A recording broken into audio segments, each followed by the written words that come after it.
Hi friends, நல்லா பச்சை மாங்காய் வச்சு 6 மாதம் கெட்டு போகாத மாதிரி ஒரு சூப்பரான டிஷ் தாங்க செய்ய போகிறோம்.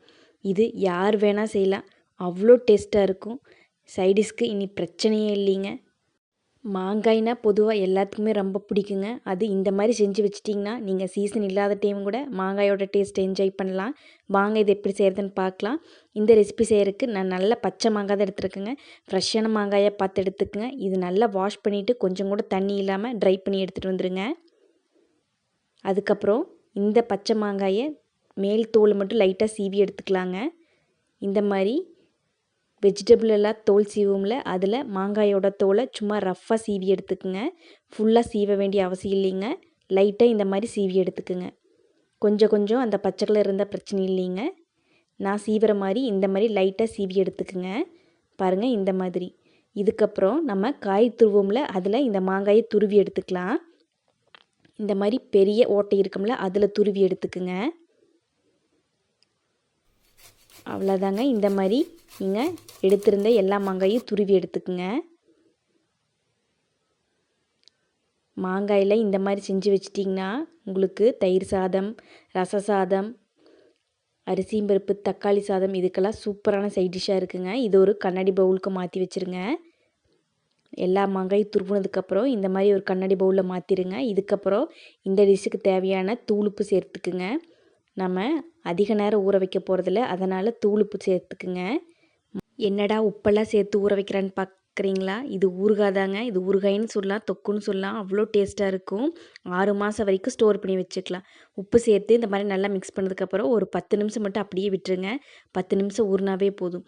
பொதுவாக மாங்காய் ஊறுகாயெல்லாம் டைம் எடுத்து ஊற வைப்பாங்க. 2 நாள் 3 நாள் வாரக்கணக்கில் ஊற வச்சு கஷ்டப்பட்டு செய்வாங்க. ஆனால் இந்த மாதிரி நீங்கள் செஞ்சிங்கன்னா நீங்கள் நினச்ச போது மாங்காய் ஊறுகாய் செஞ்சுக்கலாம். செஞ்சு வச்சிட்டிங்கன்னா அந்த சீசன் முடிகிற வரைக்கும் உங்களுக்கு யூஸாக இருக்கும்.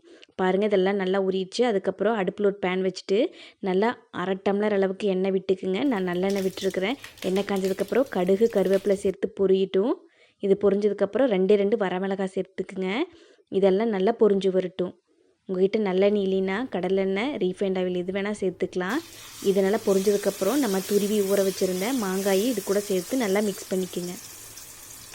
அடுப்பை லோ ஃப்ளேம்லேயே வச்சுக்கோங்க. ஹை ஃப்ளேமில் வச்சிங்கன்னா மாங்காய் சேர்க்கும் போது அடிப்பிடிக்க சான்ஸ் இருக்குது. அதனால் அடுப்பு லோ ஃப்ளேமில் வச்சுட்டு நல்லா மிக்ஸ் பண்ணி விடுங்க. மாங்காய் சேர்த்ததுக்கப்புறம் இந்த எண்ணெயில் நல்லா வதக்கி விடுங்க. வதக்கும் போது நல்ல ஒரு ஃப்ளேவரான ஸ்மெல் வருங்க. இதெல்லாம் நல்லா வதங்கினதுக்கப்புறம் 1/4 ஸ்பூன் மஞ்சத்தூள் சேர்த்துக்குங்க. அதுக்கப்புறம் பெருங்காயத்தூள் 1 ஸ்பூன் நல்லா தாராளமாக சேர்த்துக்குங்க. அதுக்கப்புறம் இந்த ஊறுகாய்க்கு தகுந்த தனி மிளகாய்த்தூள் சேர்த்துக்குங்க. நல்லா 1/2 ஸ்பூன்லேருந்து 3 ஸ்பூன் வரைக்கும் சேர்த்துக்கலாம். காரம் உங்களுக்கு எந்த மாதிரி இருக்குன்னு செக் பண்ணிவிட்டு சேர்த்துக்குங்க. மிளகாய்த்தூள் சேர்த்ததுக்கப்புறம் நல்லா மிக்ஸ் பண்ணி விடுங்க. இந்த மஞ்சத்தூள் பெருங்காயத்தூள் சேர்க்கறனால இந்த ஊறுகாய் ரொம்ப நாள் கெட்டு போகாமல் நல்லா மணமாக இருக்குங்க. இந்த மிளகாய்த்தூள் சேர்த்ததுக்கப்புறம் நல்லா மிக்ஸ் பண்ணி விடுங்க. பாருங்கள், மிக்ஸ் பண்ணும்போது அந்த கலர் எவ்வளோ அட்ராக்டிவாக சூப்பராக இருக்குன்னு பார்க்கும்போதே சாப்பிடணுன்னு இருக்குங்க. நல்லா எண்ணெயிலேயே இந்த மாங்காய் ஊறுகாய் ஒரு 10 நிமிஷம் நல்லா வெந்து வரட்டுங்க. ஏன்னா நம்ம ஊற வைக்காமல் செய்கிறோம், அதனால் எண்ணெயில் நல்லா வெந்து வரட்டும். அதுக்கப்புறம் நான் கடுகு வெந்தயம் ஈக்குவலாக வறுத்து எடுத்துருக்கேங்க. அந்த பொடியும் இது கூட சேர்த்துக்குங்க. கடுகு 1 ஸ்பூன், வெந்தயம் 1 ஸ்பூன் எடுத்துகிட்டு நல்லா பொன்னிறமாக வறுத்துட்டு அரைச்சி எடுத்து வச்சுக்கோங்க. அதை 1 ஸ்பூன் சேர்த்து நல்லா மிக்ஸ் பண்ணி விடுங்க. இந்த கடுகு வெந்தயம் பவுடர் சேர்க்கும்போது நல்ல மணமாக இருக்குங்க. இதெல்லாம் சேர்த்து ஒரு 10 நிமிஷம் நல்லா வதக்கி விடுங்க. 10 நிமிஷம் வதங்கினதுக்கப்புறம் நம்மளோட மாங்காய் ஊறுகாய் சூப்பராக ரெடி ஆயிருங்க. அவ்வளோதாங்க. எண்ணெய் நல்லா மேலே பிரிஞ்சு வந்துருச்சு. இதுக்கப்புறம் அடுப்பு ஆஃப் பண்ணிடலாம். அடுப்பு ஆஃப் பண்ணி நல்லா ஆறி வரட்டுங்க. ஆறினதுக்கப்புறம் நல்லாவே எண்ணெய் நல்லா மேலே பிரிஞ்சு வந்துடும். இந்த மாதிரி எண்ணெய் பிரிஞ்சு ஆறினதுக்கப்புறம் இந்த மாதிரி ஒரு கண்ணாடி பவுலில் மாற்றி வச்சுக்கோங்க. உங்கள்கிட்ட கண்ணாடி பவுல் இல்லைன்னா பீங்கா பாக்ஸ்லேயே ஸ்டோர் பண்ணி வச்சுக்கலாம். நல்லா ஏர் டைட்டான கண்டெய்னர் ஸ்டோர் பண்ணி வச்சுக்கோங்க. இது வெளியில் வச்சாவே 3 மாதம் சூப்பராக கெடாமல் இருக்குங்க. நீங்கள் ஃப்ரிட்ஜில் 6 மாதம் வரைக்கும் ஸ்டோர் பண்ணிக்கலாம். அவ்வளோதாங்க, நம்மளோட மாங்காய் ஊறுகாய் சூப்பராக ரெடி ஆயிடுச்சு.